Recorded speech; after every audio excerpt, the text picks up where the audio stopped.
What is up, Retro Maniacs? Welcome to the Retro Card Chat Podcast. My name is Mike, and I am from Mike's Retro Trading Cards. You know, earlier this week, I commissioned one of the leading analytics companies in the whole country to do a little market research on these two guys. I wanted to know their Q numbers. You know, that's the amount of popularity that people have in any given field.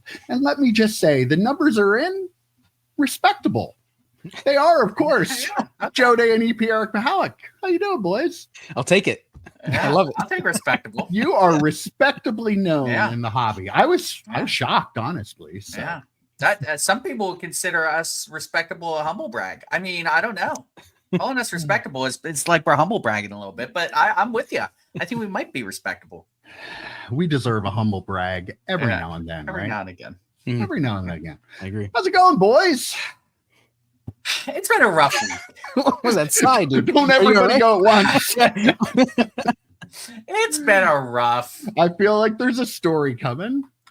No, you know, it's not so much a story. I will say I'm back inside. If folks hadn't noticed from last week, you know, the birds were chirping, the bees were buzzing last week. And someone asked me to give my birds and bees talk. Yeah. I'm saving that for a live stream. That's Patreon content. Probably to hear my birds and bees or bees and bees or birds and birds, if you know what I mean. That's more of a live stream conversation. But I did get my air conditioning back. Thank God. Set the temperature at 69 and it's been fantastic. Of course you did. Of course we did. But it's been just the real world has been rough the last couple of weeks. And I want to be kind of sappy here at the top and say, as bad as the world gets throughout the week, it is such a pleasure to be hanging out with you two guys on Sundays. It really is. And I'm pulling back the curtain. This is not Monday morning. We're recording on a Sunday. It is such a pleasure. This is not a bit. This is not a gag. What's the punchline? I'm waiting for it. Wait for the punchline. Come on. When shit goes down in the world, I sit back and go, you know what? I've got Sunday with Mike and EP. I'm going to drink to that. I appreciate you guys. I appreciate the people who watch us. We do this if one person watched us or if 2,000 people watched us. Respectively. Nope. Respectfully. Yes. Respectful. But no, I want to crack open one for you guys. I appreciate it. It's been, like I said, a rough real world week out there. So thank you for doing this on Sundays with me. Wow. There it is. See, no bit, no gimmick at all. What gummy did you take before the show? I'm just in a good mood that I'm with my friends on Sunday. That's all it is. Cheers, guys. Wow. Cheers. Yeah. Cheers to the viewers, I guess. Yeah. Cheers to everyone out there. Appreciate it. Cheers. Oh, geez. Wow. Oh, EP's pouring stuff all over the place. This is no. Okay, there we go.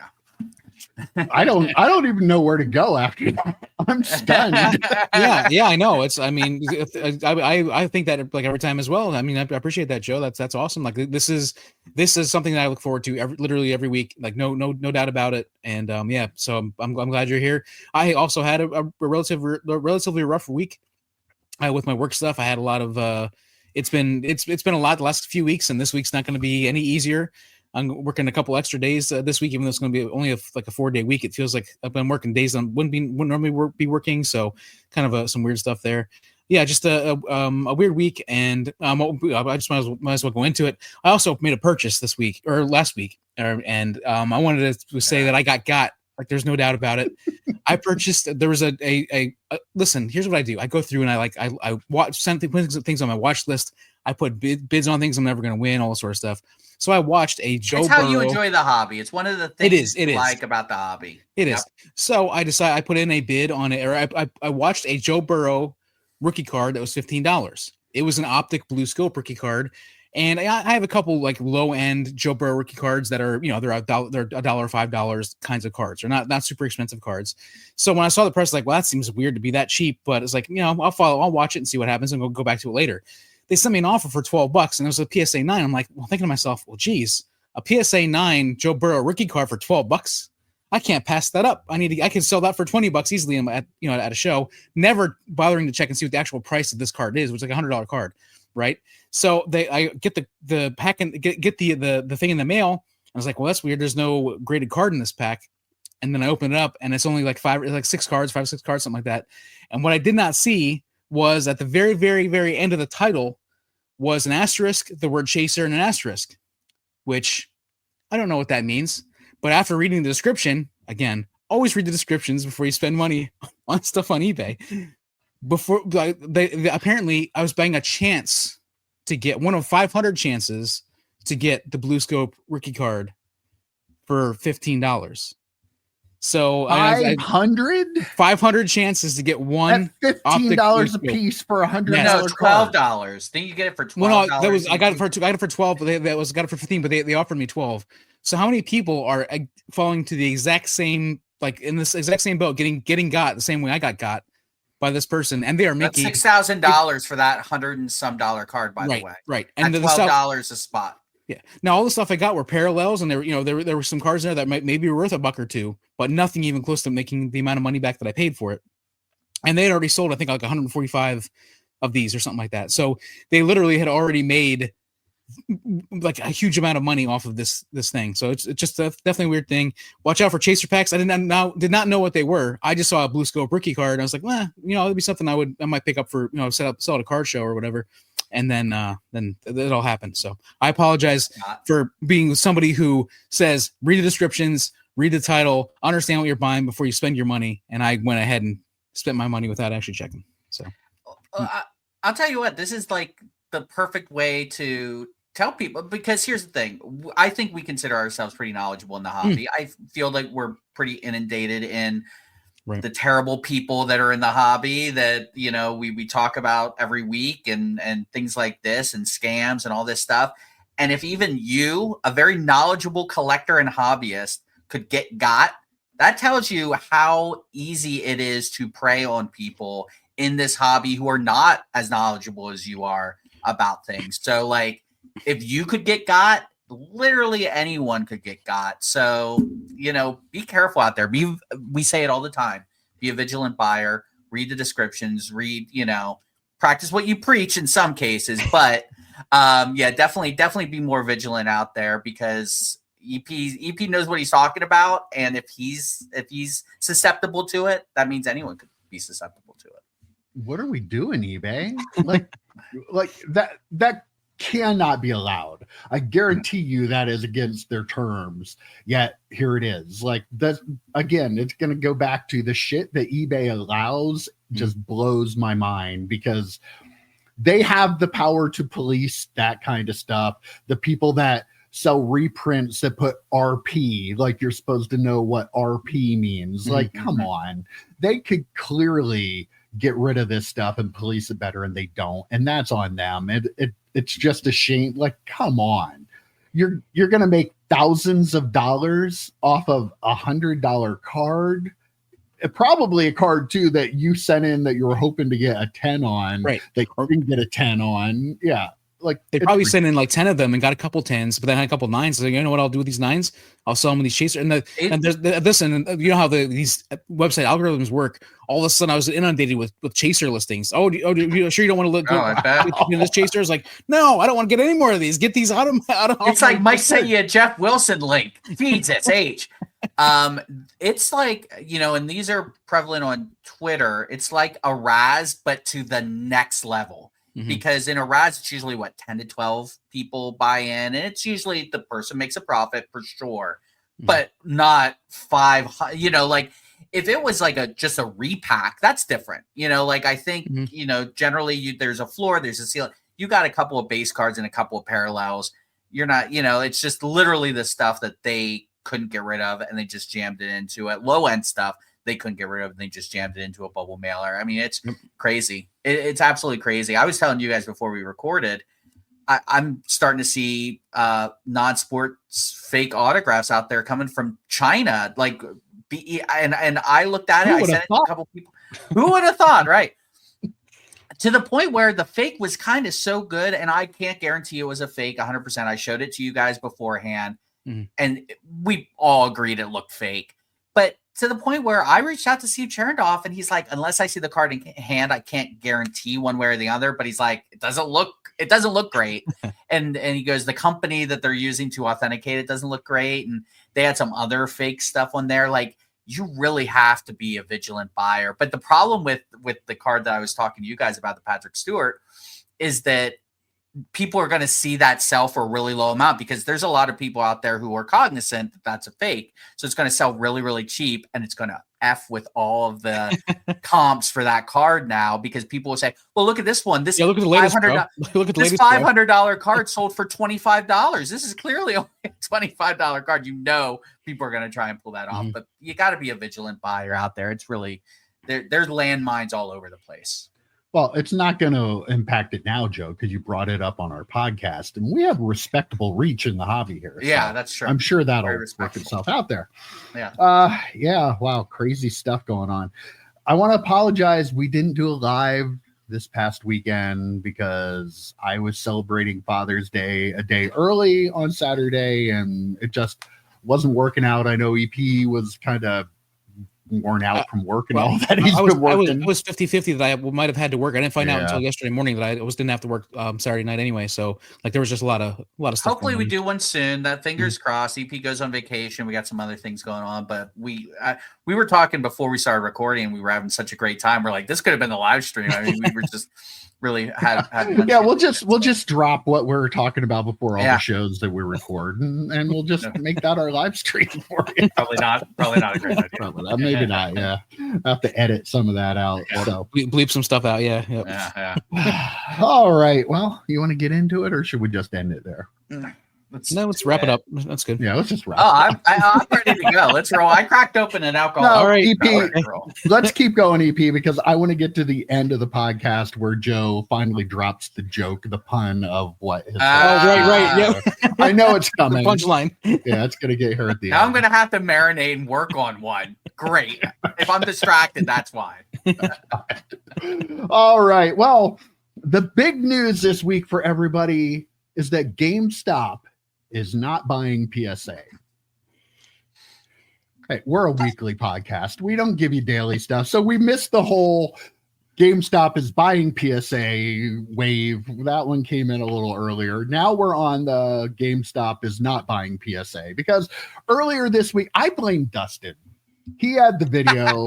He had a what if GameStop bought PSA video. So clearly, Dustin, this is all your fault. But apparently there were rumors going around. Dustin, in fairness, he got it from some person on Instagram, I believe was named Spino. I don't know who that is, but I'm trying to give credit where credit's due. I don't even know if I got the name right, but you can figure it out. It doesn't matter because it's not true, right? GameStop, though, was raising some money. They were raising $1.75 billion and possibly up to $2 billion. This is for some investments and acquisitions. That was announced earlier in the week. Apparently, too, they're raising this money. They have $5 billion in a war chest that they don't touch. So they have another $5 billion in cash, apparently, too. That wasn't the only thing that happened, though. Apparently, at some point this week, the PSA website redirected you to the GameStop website. Now, what is going on? Sorry.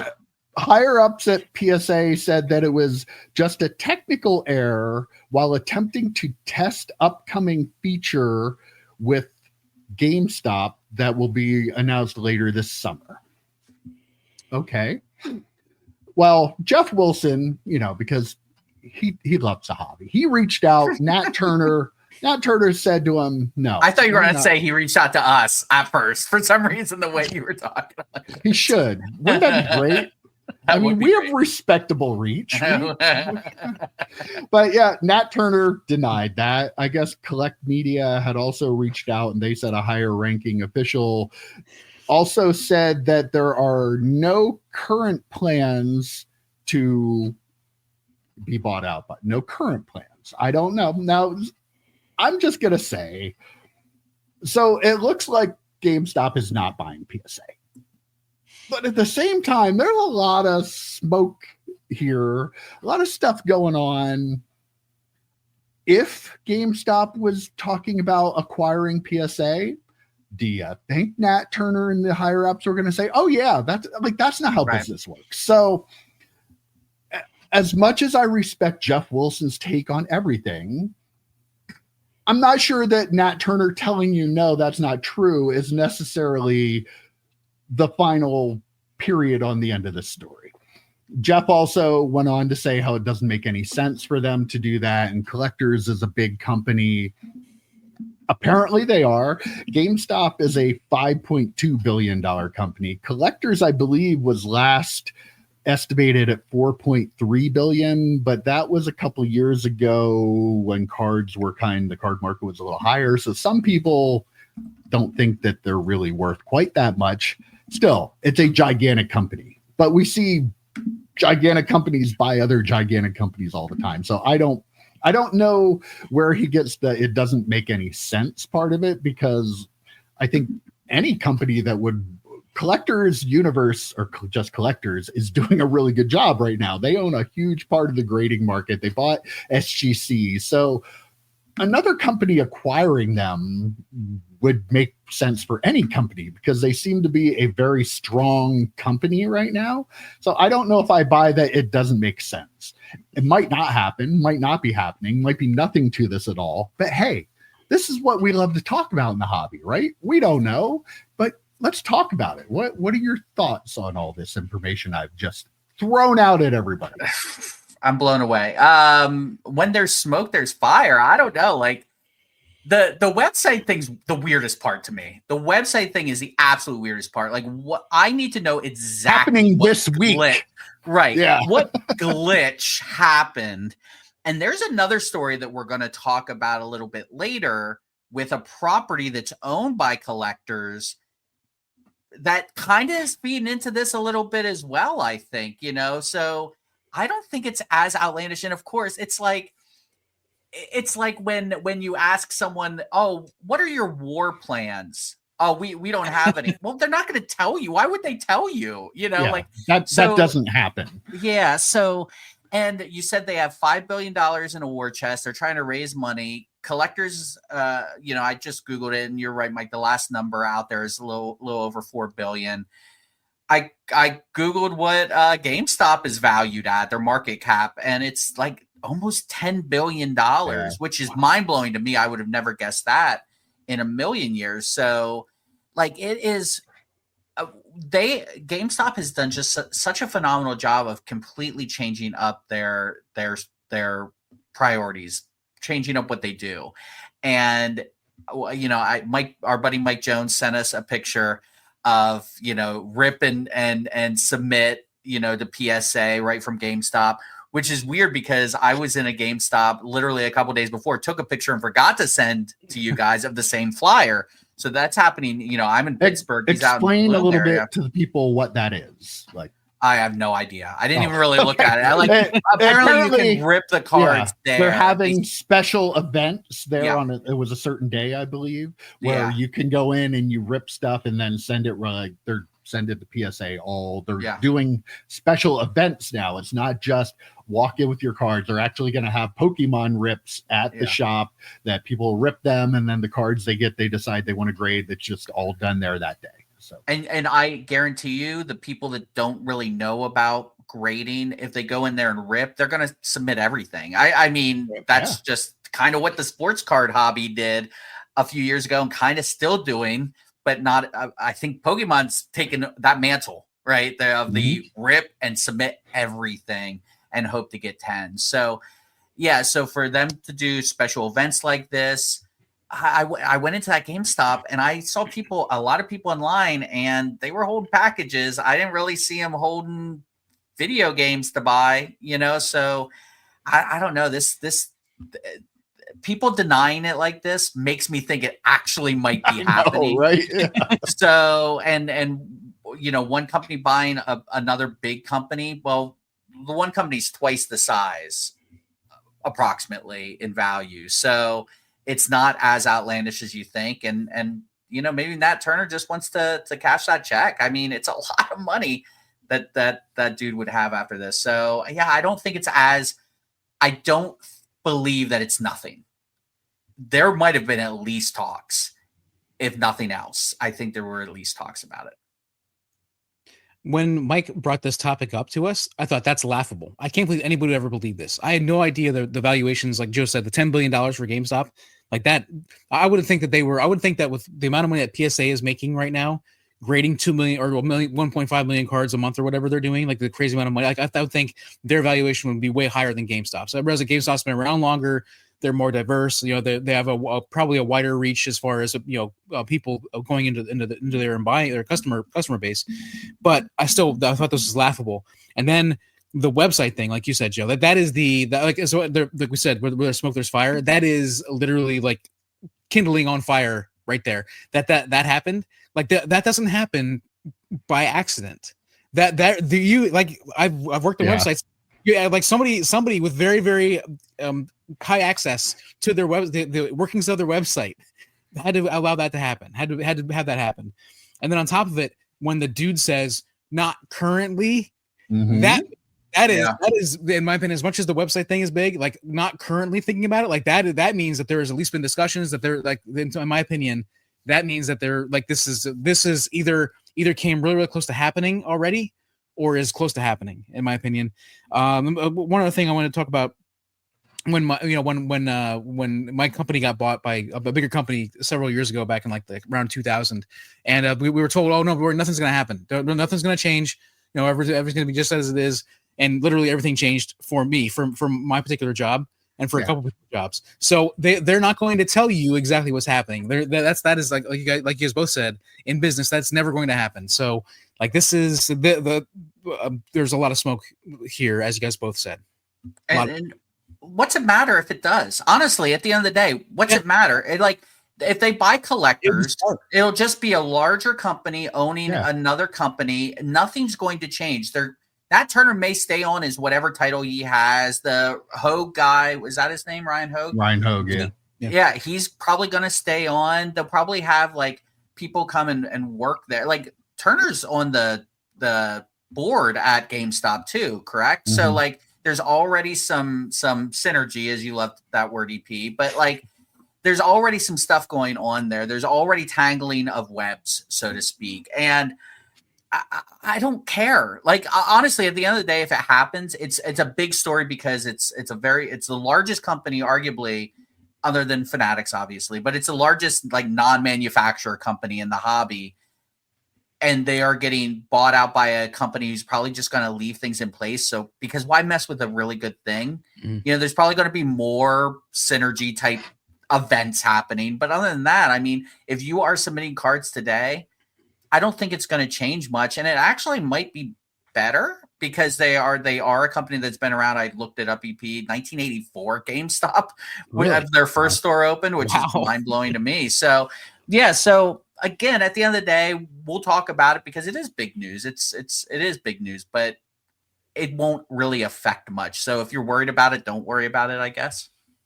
Yeah, I mean, I want to disagree with Jeff Wilson here a little bit. Shocking, because I rarely ever disagree. I support whatever you're about to say. But like to say it doesn't make any sense, it makes absolute sense for GameStop. Yeah. Like you had a company that almost went out of business that sold physical video games. Nobody buys physical video games anymore. It's all, even I saw the new Nintendo Switch, when you buy like the cartridge, they send you the box and stuff, and it has the code to download it inside. You're not actually getting a physical cartridge. So clearly, if they want to keep going on as a company, they need to evolve, and they're starting to do that. Why wouldn't purchasing a company like Collectors make sense for a company? It makes perfect sense. Like you said, Joe, it's not going to change things. They're not going to go in there and probably micromanage. They could probably create a lot more synergy, EP, with their GameStop stores, though. I brought up the possibility of having PSA graders in store. This is a way to do that. This absolutely would happen. That would absolutely happen now. You have the rip and grade night. You can have special deals for grading on cards to offer people to bring them into the GameStop stores. There are so many ways that if they own that company, that they can take advantage of that. That would be very helpful. And Nat Turner's not the only person that owns collectors. Like that Stephen Cohen guy, I forget which sports franchise he owns, but he's one of the I think it's the Mets. Yeah. He's one of the owners too. They paid $700 million for that company in the end of the fall of 2020. Here we are about 5 years later. If you can get 4, 5, 6 times your return on that company in that period of time, do you think that people who are investing, because remember, this is an investment. They didn't buy it because Nat Turner wanted to save the card grading industry and help out all you collectors. He saw an opportunity. Yeah. So if you can 5-6x your investment in a 5-year period, I'm going to tend to think the people that have a lot of money might go, wow, that's a fantastic deal. Let's cash out. At some point, that company will be bought by somebody, whether it's GameStop now or somebody else later. Like, that's just how the corporate world works. They're a big privately owned company right now, and a bigger company is eventually going to buy it. People don't. I know we're not rich. I know our viewers aren't these mega rich. Joe is, but so he understands this. But people don't buy these companies because they want to have a job for the rest of their life. They buy them because they feel like they can build the business up and make the company more valuable and then sell it so they can make a lot of money. Might be getting to that point. Like, who knows if all this grading billion with the billions of dollars, and we don't know if the grading craze is going to go on forever. You can't guarantee that 10 years from now they're going to be doing the same business they are now. You can cash out. That's why these people buy these companies. You buy a struggling asset, you build it back up, you make it more valuable, you sell it. I'm sorry, Jeff. Like, you know that. You're spinning the line. It was the whole plot point of Pretty Woman, I think. That's what Richard Gere was doing. That was one of the side points, I think. I think there was something else that was going on with Pretty Woman too, but he was buying these struggling assets and breaking them up. But anyway, my biggest takeaway from this whole thing is either Jeff Wilson is lying, shocking, I know, or he's as bad at business as he is as a hobbyist. I like, if he doesn't get it, if he's that dumb about business, it kind of makes me wonder how he owns business. He can't be that dumb. He knows he's lying to you. He's the paid mouthpiece for companies like PSA and companies like Fanatics, that he will tell you guys whatever it is they want you to hear. And that's why his channel, like, he has the biggest reach. That's why watching these people such bullshit. Like, you have to watch smaller channels to get honest opinions. We're not involved in any of these negotiations, but anybody should be able to see that Jeff Wilson is just the mouthpiece for the not officially. I'm not officially involved in anything. Just for Rittenhouse. Yeah. Rittenhouse. Yeah, obviously, but that's besides the point. Now with all the discussion out of the way and all the cards on the table, I feel like the only reason they would not sell PSA to GameStop is because they think it's worth more money, or it's going to make more money. It's worth holding on to for now to get more money. Like, right? Because I mean, that amount of money, the increase in value is a lot, but they are grading a lot of cards, right? That number continues to grow. But still, the amount of money is so much. Like, and this, again, that word current, like that just sticks in my head. Yeah. And the website thing, like, come on, man. There's definitely something going on. There's a big difference between a company official saying GameStop is not acquiring us. Right. We're not going to be acquired, or not currently going to. Like, there's a difference. Not currently, but next week. Yeah. And if I'm GameStop, if I really want to get into it, we talked about this all the way back in episode 1 about Fanatics buying a grading company. Maybe GameStop says, okay, PSA, if you don't want to sell to us, maybe we'll end our deal with you, and maybe we'll buy a grading company, and, BGS or another CGC one. is grading a lot of them, right? CGC, well, they're owned by investors too. So if they could make some money, like, I wouldn't be surprised if GameStop, I feel like GameStop kind of, pun intended, I guess, holds the cards here. Like, they have a boatload of money. They could go out to Blackstone or whoever officially owns CGC, right? I think it's Blackstone. I think and so, they could say, hey, how much to buy CGC from you? And do basically the same thing, because there is a non-sports component to CGC with the comic books, and they grade a ton of TCG stuff that would make sense for them as well. And that would put a chink in the armor of PSA, because they are getting a lot of submissions through GameStop. So it could be a situation where PSA has this opportunity. If they pass on it, would you guys be surprised if GameStop says, okay, we'll look somewhere else? If this was actually something that GameStop wanted to do, no, it would not shock me if all. CGC is the next one to be in discussion. Their CGC website accidentally goes to GameStop next week, right? It's well known though that PSA bought SGC because they were worried about somebody else buying SGC. That really pretty much did come out. The reason, and really that makes sense. Like, why else would they have bought them? The only reason they bought them is because they didn't want somebody else to. Yep. So yeah, I could see that CGC would be a great fit for a company like GameStop. Yeah, because they do video games, they do toys, they do everything pop culture that you could jam. You go to a GameStop, and I think you mentioned this last week, EP. You don't see physical games, or you don't see many physical games right now. You see Funko Pops, you see collectibles, you see things that could be jammed to a plastic holder with a label on them, right? And that's a lot of what you're seeing now. It's the same way we went to the mall. We had no air conditioning, guys. So we went to the mall to hang out for a little bit, which is something I haven't done in about 20 years. But we went to an FYE, and it was the same thing. I mean, you're not actually buying much music there. You're going there for collectibles. So yeah, it wouldn't shock me if they just say, hey, PSA doesn't want it. Collectors doesn't want to sell PSA.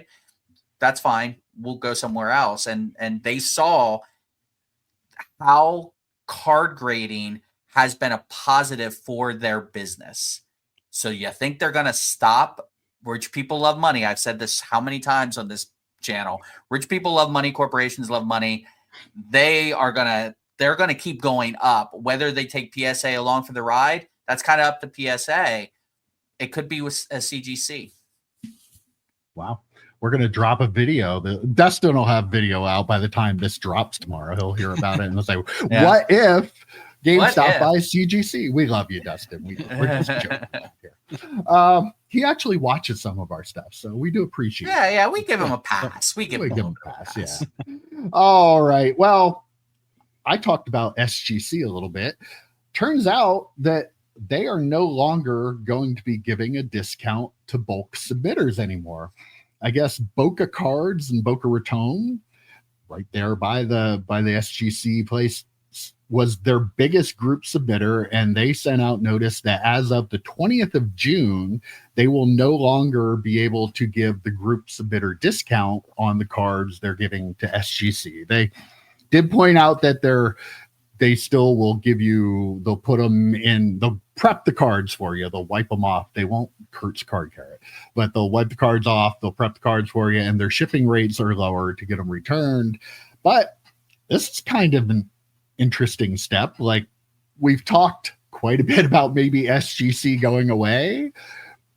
Is this, like, looking at the first story, maybe collectors being purchased? Like, if that happened, I can't see a new company wanting two separate grading companies. So I feel like they might have been purchased to have a bigger market share of the grading industry. But if they're bought, SGC is clearly done, right? Yeah, I put my over under what I say, a year. And I'm like, I need to lower that when SGC gets closed. And I think I need to lower it even more. I think it's 6 months. I like, this is to stop groups submitting discounts is a weird business decision unless in there's their position going on. Their position, unless there's something going on, because that you've got to think bulk submissions are such a huge part of any grading company, and the little percentage discount you give on bulk submitters, group submitters, far outweighs the money you're losing by giving the discount by the amount of cards you're getting in.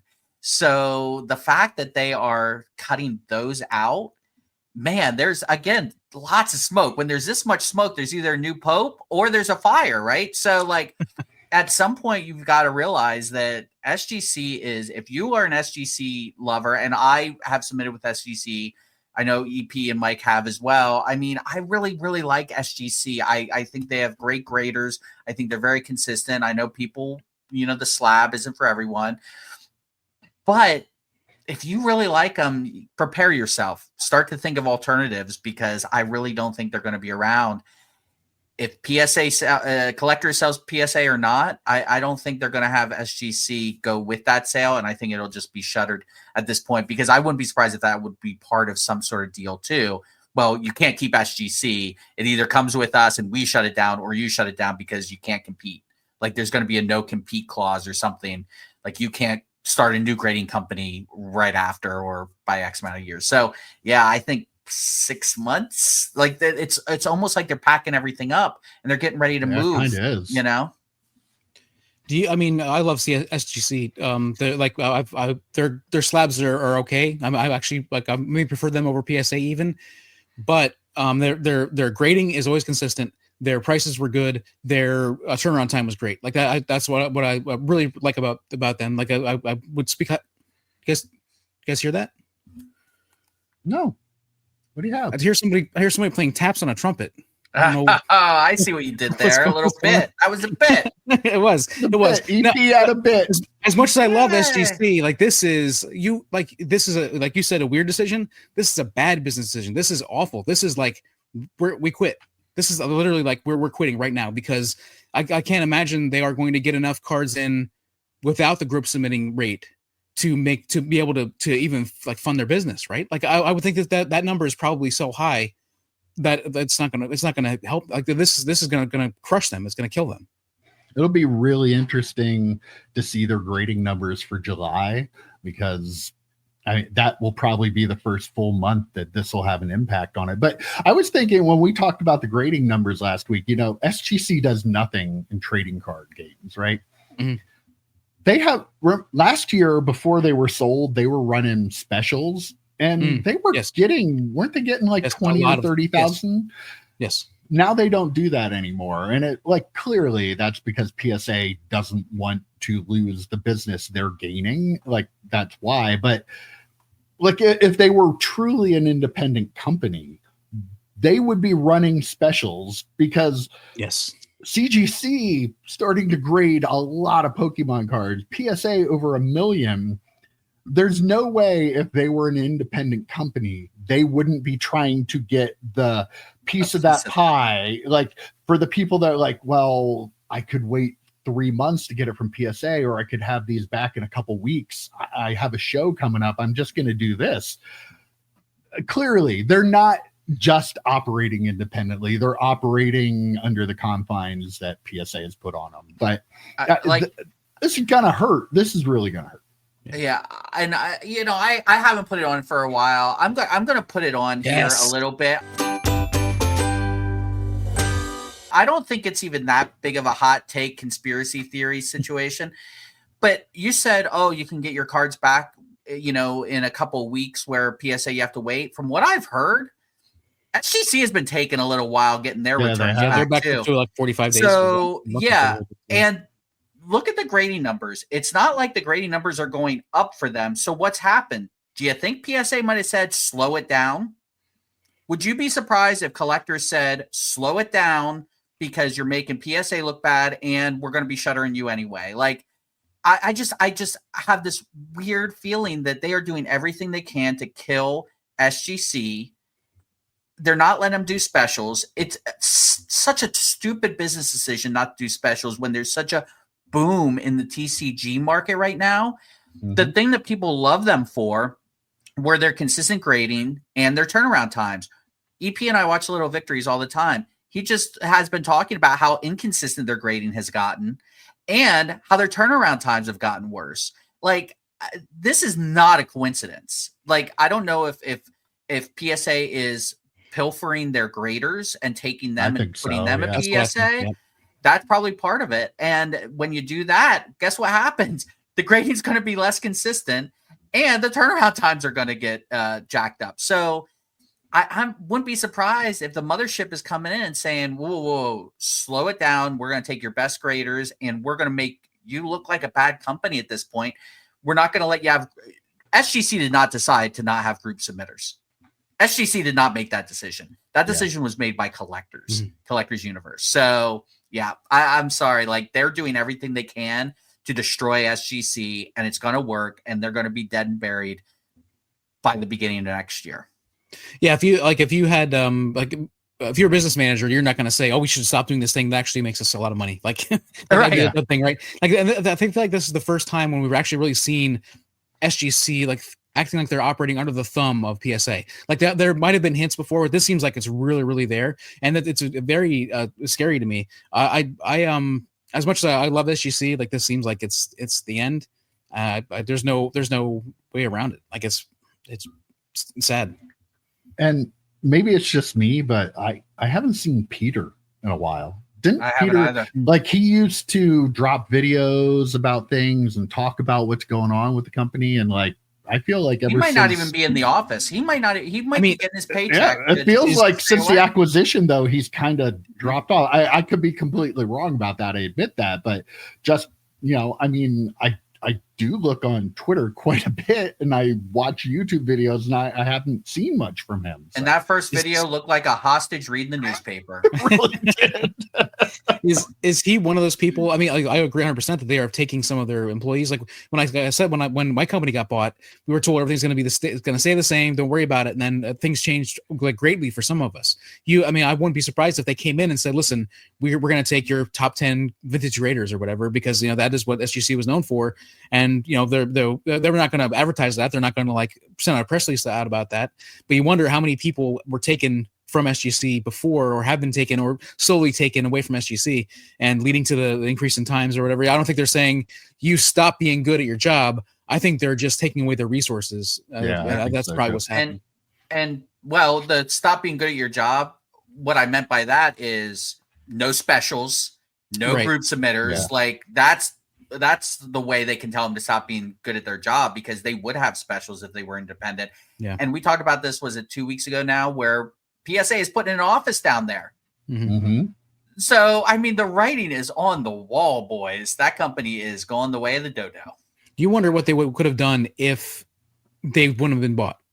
Like the surge in Pokemon cards, that sort of stuff. You wonder if they would have been able to capitalize that on that and be number two. But I mean, they wouldn't be able to catch up to PSA. But you wonder if they'd be like close to number two, or in pretty high up number two. They would be grading more cards than they currently are. It would be my bold prediction. Yeah. Well, Peter, if you're looking for work, you can have the bottom right. We could go to a 4-man podcast. Oh, yeah. If it's Peter, I like Peter. Yeah. Hit us up. Yeah. All right. I did not let you guys know about this story because I want to see Joe's reaction, because he's going to love this story. This is a great story. I love dogs. Do you guys love dogs? Yes. I have one. I love dogs. I love golden retrievers. I don't have one. I used to have one, though. Yeah. Great dogs. Did you see the bat dog for the Washington Nationals, Bruce the bat dog? No. He is there, but people, I don't know if he just started. He went out, saw the video. Can I guess what this is going to be? No, you can't. So he went out and got a bat. He took maybe not the most direct route to get it, but yeah, the Nationals put the video out there and everything. He's wearing a Nationals bandana. So, Joe, I'm going to give you one guess. What was on the bandana that Bruce, the golden retriever bat dog, was wearing? If you fucking say a debut patch. An MLB debut patch. Yes. It looks like Topps are planning to maybe make a... That was going to be my guess. MLB... Now, is it going to be in a pack, or is it going to be Topps now? I don't know, but Bruce, the golden retriever, Bruce the bat dog, looks like he might be getting a Topps debut patch. I want to hear your thoughts, Joe. Whatever, fucking whatever, man. Like as you were telling the story, my guess was going to be he was going to get his own card. Okay, well, it went beyond I was kind that, of right, but they went beyond that. Then, as you kept saying, it was he went out there and picked up the bat, and I'm like, oh, now it's going to be a Tops Now. That was then my second thought. And then it goes beyond that. And then you said, what's on, or he was wearing a bandana. Then my third thought was, oh, they're going to take that bandana and cut little pieces of it off and say it's an event worn or game worn bandana. And then you said what was on the bandana. And it just keeps stacking and stacking, Mike. I'll tell you what. So this is what's going to happen. It's going to be a card, debut patch, game used in Tops Now. It's going to be a Tops Now. That's my guess. And people are going to buy it because people are fucking stupid. If there was a Bat Dogs insert set or subset in a top set, I would totally buy that set. That'd be cool. I'd love it. That'd be awesome. The problem. But no, you don't like Bat Dogs? This is nothing against this is nothing against Bat Dogs. Yeah, this is just a way. Go buy a dog EP. This is just a way for Tops to get your money. Stop letting them do it. It's an insert set or a subset. Just relax. But then, and I'm surprised that the bat he picked up wasn't cut into fucking pieces. That's to what put I was gonna those cards too. Do we know that? Oh wait. We don't know that. This Tops Now release is going to be awesome. It's going to be so awesome. The first thing I thought of was this dog is going to have an autograph card. That was the first thing I thought of. Then I'm like, oh, and then he's like, oh, he picked up the bat. Oh, there's going to be a bat relic card. Then when he said about the bandana, I was like, wait. Also, bandana relics. I didn't even think about the debut card until you said, guess what was on the bandana? Go ahead, Mike. MLB debut card with his paw print on it. Yes. Yeah. Yes. Absolutely. Because they have to be autographed. The MLB 100%. Debut cards are autographed. Yep. His paw print is going to be on it. Yep. So there's going to be that 1-on-1. There's going to be 5 autos. There's going to be 10 of the bandana relics and then 100 of the bat relics. And this is going to be the greatest Tops Now. I'm going to Joe's going to get he's going to order 10 packs.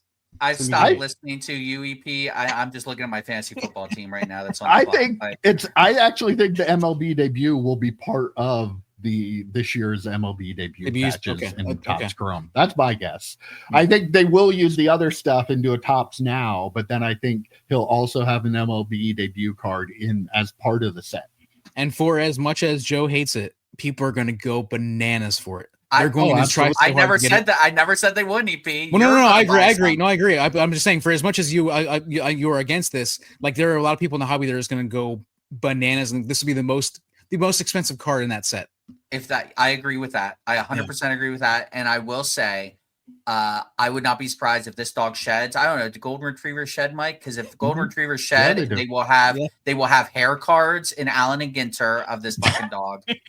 They're like the amount that they're. We can only hope. I mean, oh my god! I hope that dog didn't shit on the field. God only knows what we would get then. Wow, this is why I could not wait to get to this topic. This week. Thank you for not letting us know what it was, Mike. Thank you. That's perfect. Ooh, all right, we'll move on from this. Joe's been tortured enough. After I said so many nice things about you guys at the top, you have to talk about this bullshit. I knew you would want to talk about it, Joe. We have to get on top of these things. We might be breaking this news. I don't know. And as an aside, I love dogs. I love my dog Bailey. Oh no, Dustin just posted a video. Oh, did he just post another video about him? Another one. He's gonna have a dog in his videos now. It's just it's gonna be too much. He's gonna be sponsored by NutraFit or whatever the dog food is, Nutro or whatever. Yeah, he's gonna get sponsorship. Oh, this is terrible. Top Paw. Oh man. All right. Well, I saw an interesting little story on Twitter. You know, our old buddy Paul Lesko handles all the lawsuits and stuff there, but somebody tagged Paul with a lawsuit against BGS. I want to go over this because this is a really interesting story, which you'll hear it at face value and you'll be like, what?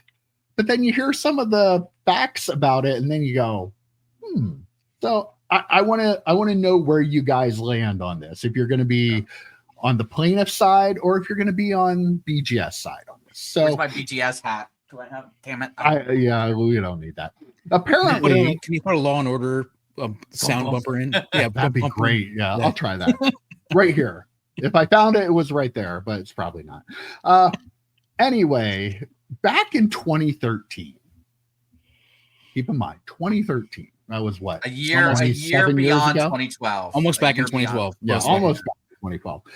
That would have really set this story off. But apparently somebody had a Honus Wagner card and they sent it to BGS. This was apparently a first-time submitter, and they sent the card to BGS. They got notification that it was received and then never got any notification ever again. Never communicated, though, with BGS after that point in time either. I know, bear with me. There's a lot of details here. These are the facts as stated in the lawsuit. So it was received by BGS. The plaintiff had no other contact with BGS. BGS never contacted him. He never contacted them. He was a first-time submitter. BGS had internally marked the card as authentic. The guy, I'm assuming first-time submitter, probably not a card collector. So his assumption was that the card must not have been authentic. So since I'm throwing in my opinion here a little bit. I'm thinking since he was a first-time submitter, probably not a card collector, probably had this, sent it, and then thought, oh, I didn't hear anything back. It must have been a fake. So while it seems incredibly odd that you wouldn't check with them for a newbie since 2013, maybe I'll allow a little bit of possibility there that if they didn't know about cards and they thought, well, we'll just send it and see if it's real or not, and then they didn't hear, they're like, okay, it must not have been real because they would have contacted me if it was real. Apparently they did not have contact, but in May of 2025, somehow he found out that the card actually was authentic. There was a SGC card that sold in 2021 for $25 million. That card, it kind of came out of nowhere. There was no provenance there. Like, people didn't know the lineage of where that card had come from. So this person, I guess, started to think, wonder if that could have been my card. BGS apparently claimed that the card was shipped on the 13th of October 2013, was sent back to this person, and they had a FedEx number, the tracking number for FedEx. FedEx, however, said that tracking number never existed. So I'm not a lawyer, but just seeing the facts. Now, this is what the plaintiff side is presenting as facts.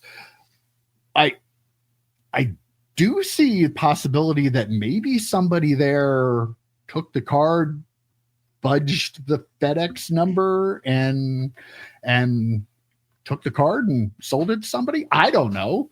I have no idea, but this is a bizarre lawsuit because of the amount of time that took place between when he sent it in and then when he thought, I should really check on that Honus Wagner. Yeah. Card. So thoughts? I want to hear what your thoughts are. And then the person, ostensibly, who we think might have dipped the card, as it were, sent it to SGC. Then it became a $25 million card. Is that kind of that's one of the line of the theories that it could potentially be, not that it definitely was. $25 million. Has there been? I thought the largest sale was like $10 million. Is that what? I don't remember a $25 million sale. Do you guys? I'll look that up. The Honus Wagners they sell for. I know, but I thought the 52 mantle, the most recent 52 mantle, was like the largest card sale. No, Wagner's. It was Wagner's. I think Wagner's sell for more. Okay, sure. The Honus Wagners are more valuable than. There's like 7 of them or 13. Yeah. There's like a very small number. I mean, I know they are more valuable, but I didn't know there was a sale of outrageously. one. Yeah, right. So regardless, I want to know what the statute of limitations on something like. I was going to bring that up too, because it's been, almost 12 years, depending on when it was. When in 2013 it was. So like, it's been almost 12 years. So why now does he like? I need to know that. But if they're letting it go forward, it must not have hit that statute. Maybe because of the value, it didn't hit that statute. Here's the thing: we say this as eBay sellers of cards sub $500, sub $100, sub $20. It is your responsibility to get that card. It is your responsibility until that person receives that card. If Beckett is saying, here's a FedEx number, and FedEx is like, that's not a real number, then it's on Beckett. It's on Beckett at this point to make this right. I don't know how they do that, but it's on them. Yeah, let me interject that. The SGC card sold for $7.25 million. So the $25 million was in the lawsuit. I don't know if that's somebody's estimate of what it's worth today, because the 7.25 was a little while ago. Because it did have a range of like 7 million to 25 is like that's what I thought. Asking for. Yeah, because I know the 52 most recent PSA 10 or whatever it was, Mantle is currently the highest rank, because Honus Wagner has not sold recently, so we don't really know what it's worth, right? So yeah, I mean, if the statute of limitations has not expired, FedEx is saying that this is not a real number and this card was never delivered, which they do have reason to lie as well, because if they lost it or if they dipped it, we need to see something more concrete from them. But ultimately it comes down to BGS having verification that card went into that guy's hand. And if it didn't, they should be on the hook for it. I don't disagree, but also like you said, statute of limitations. Like, how often are we talking about statute of limitations, this kind of thing? Like, who's this Richie Rich MFer who sends in $1 million card and doesn't even bother to check on it after, like, doesn't, like, there's nothing? Like, what right. I don't understand. Like, as you know, it definitely like you're making assumptions about the plaintiff, though. We don't really know what he could have found it in a barn. You really don't. Yeah, you really don't know what he found it in 2013 and send. Possibly, we don't know. Hobby, you don't know. Listen, the hobby was not as social media as it is now. I mean, I guess we all had access to Google, though. Like, I feel like you had to know what kind of card he had. Like, I feel like not checking on that is maybe he found it and was like, "What? That's worth what? No, that can't be right." And then somebody said, "Well, you consented this place and they'll let you know if it's real or not." And then he did that, and he's like, "Well, I didn't hear back from him. I guess it wasn't real." So again, I feel like, but then he made the leap to think, "Oh, that $25 million card, $7.25 million card was my card." Like, he made that jump then, right? Like that's my concern. But at the same time, if the SGC card, nobody knows where it came from, like, that's really odd for a Honus Wagner card. Like, people, this person had it and sold it. Like, people know where. So for one to just kind of show up graded and nobody know, you have to wonder. Yeah. Sure, but you all of a sudden, this guy after 2013 is paying attention to Honus Wagner sales because, like, he's like, "Oh, this maybe one saw something." Tell me if you were the person in this situation and you had a card and you weren't really into cards and you thought, "Oh, it must not have been real," and then 10 years down the road, you hear a news story about one that sold and nobody knows where it came from. That would make you go, wait a minute. Is there a chance? Someone might have seen the news story and told him about it. I mean, he might not have even been paying attention. And again, a lot of assumptions that we're making about this. I think at the end of the day, I think, though, at the end of the day, I think we can all agree that it is on BGS to make sure that card gets back to him regardless, because I mean, authentic or not, they will encase it and say it's not authentic, or they'll send it back in a, the case or why can't I think of the word? The card saver. They'll send it back to him and say, this is a fake, whatever. Like, it is on them to get that card back to that person, no matter real, fake or not. So if they can't prove through FedEx that happened, I mean, you got to kind of side with the guy a little bit. I mean, again, statute of limitations, maybe because of the value EP, maybe that's why it's a little bit longer.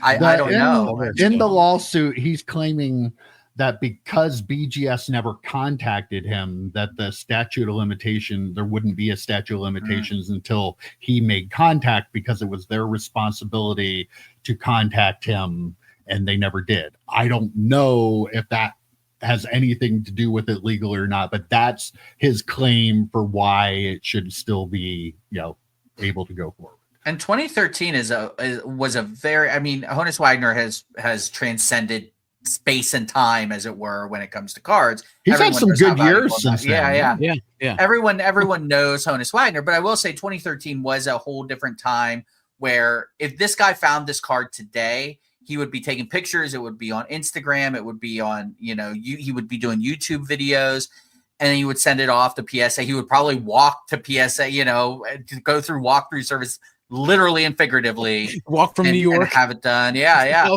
I mean, wherever he's from, hey, New Jersey is right there now. EP, don't laugh, but he's in New York. But I mean, it'd be a whole different can of worms. 12 years ago is a whole different time in the card industry. Mike and I weren't even in it, 12 years ago. Can you imagine? Right. A hobby without us? Right. We're respectable. Shocking. We are very respectable. Yeah, interesting though. I'm very curious how this works out, because either FedEx stole it. If he didn't actually legitimately get it, which it sounds like he's telling the truth, he wouldn't risk his own legal. And FedEx wouldn't say that number never existed. Like that's right. So it's either BGS or FedEx needs to get to the bottom of this and figure it out. I'm assuming an employee dipped it. For one of the companies. That would be my guess.